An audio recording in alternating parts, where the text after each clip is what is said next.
Halo teman-teman semuanya. Banyak di antara kita yang ngerasa kebingungan nih, punya banyak banget aktivitas, tetapi kok bingung nih gimana caranya agar semua aktivitas itu bisa berjalan dengan optimal semuanya. Seringkali berantakan. Nah, kuncinya ada di mana? Kuncinya ada di manajemen waktu. Apa aja yang harus kita lakukan ketika kita manajemen waktu? Simak dalam video berikut ini.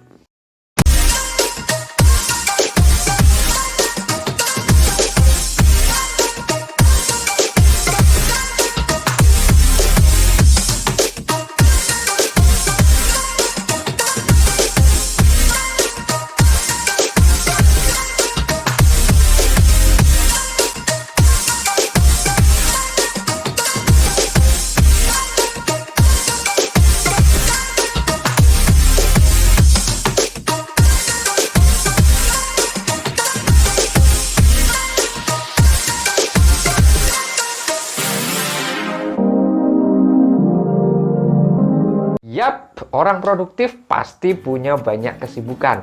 Aktivitasnya nggak cuma satu, tapi 2, 3, 4, 5, dan seterusnya. Ada banyak banget.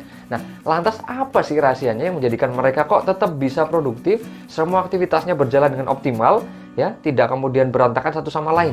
Ya, kuncinya ada pada manajemen waktu. Nah, apa sih yang harus kita lakukan dalam manajemen waktu?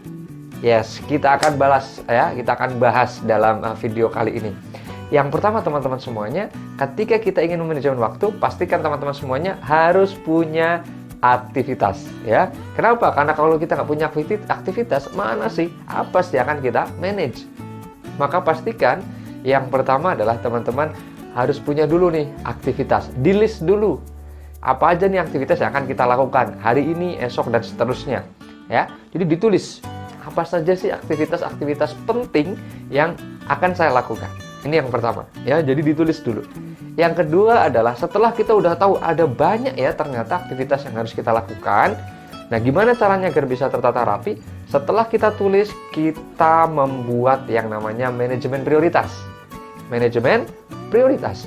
Dari sekian banyak aktivitas yang sudah kita tulis, kita skala, kita urutkan dari yang paling penting, mendesak, kemudian penting nggak mendesak, nggak penting mendesak, sampai nggak penting dan nggak mendesak.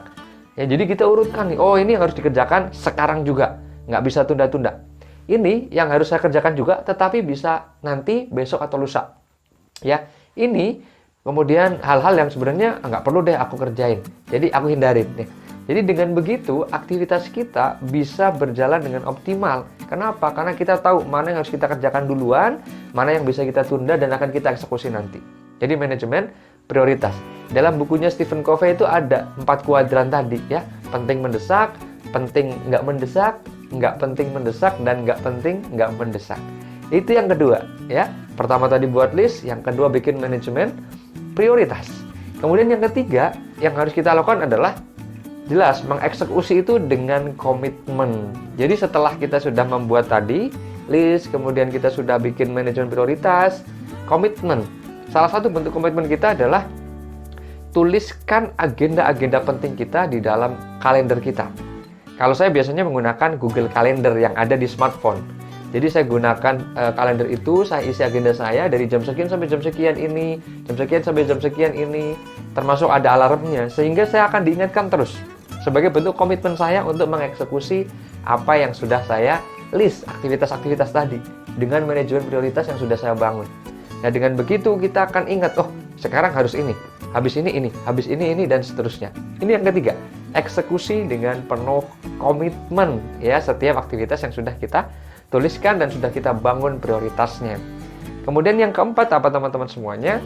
Setelah kita sudah berkomitmen, kadang nih, selama perjalanan waktu kita, selama kita sudah mengeksekusi, kadang ada gangguan-gangguan, ada godaan-godaan, khususnya dari teman-teman kita nih, ngajakin kita buat nongkrong, ngajakin kita buat santuy, rebahan, dan sebagainya. Nah, ketika kita sudah punya manajemen prioritas, maka beranilah, yang keempat, beranilah untuk menolak ajakan teman kita yang tidak akan berpengaruh terhadap masa depan kita. Hindari atau tolak ajakan-ajakan yang unfaedah. Dan beranilah untuk mengatakan, sorry ya, aku nggak bisa, jam sekian aku agendanya harus belajar, jam sekian aku agendanya ini, jadi nggak bisa aku ikut keluar sama teman-teman. aku nggak bisa ikut nongkrong sama teman-teman, ya. Jadi komitmenlah dengan itu. Dan ini seringkali menjadi masalahnya orang Indonesia. Jadi atau nggak enak, ya nggak enakan, sehingga kadang kita itu meleburkan diri kita, mengorbankan diri kita hanya untuk nyenengin teman kita. Ya, padahal sebenarnya kita aku tuh nggak suka dengan aktivitas nongkrong kayak gitu, ngobrol nggak jelas kayak gitu, aku mendingan di rumah belajar. Nah, disitulah titik poinnya. Dalam manajemen waktu, kita harus berani untuk komitmen pada aktivitas kita dan berani menolak ajakan teman kita yang cenderung akan merusak ritme atau habit waktu yang sudah kita buat sebelumnya, ya. Dengan begitu teman-teman akan fokus hanya pada aktivitas-aktivitas yang sudah teman-teman buat, kecuali kalau aktivitas itu memang penting banget dan urgent banget, maka bolehlah kita mengutamakan itu, memprioritaskan itu. Tapi kalau misal aktivitasnya bisa kita tolak, kemudian memang kita bisa negosiasi dengan teman kita, nggak ikut dulu ya, maka hindari, sehingga kita akan on the track. Itulah beberapa hal teman-teman semuanya yang bisa kita lakukan dalam mengelola waktu kita, mengelola aktivitas kita yang begitu banyak agar kesemuanya optimal. Apa saja tadi? 1, bikin list, ya kan? Yang kedua, kita bikin manajemen prioritas. Yang kedua, eksekusi dengan penuh komitmen. Yang keempat adalah apa tadi? Ya, beranilah untuk mengatakan tidak atau beranilah untuk menolak ajakan teman kita. Dengan begitu, insya Allah setiap aktivitas kita bisa kita eksekusi dengan baik, dengan optimal, teratur, ya, tanpa meninggalkan satu sama lain, tanpa mengkambing hitamkan satu sama lain. Dan insya Allah dengan begitu kita akan menjadi pribadi yang jauh lebih produktif. Semoga bermanfaat.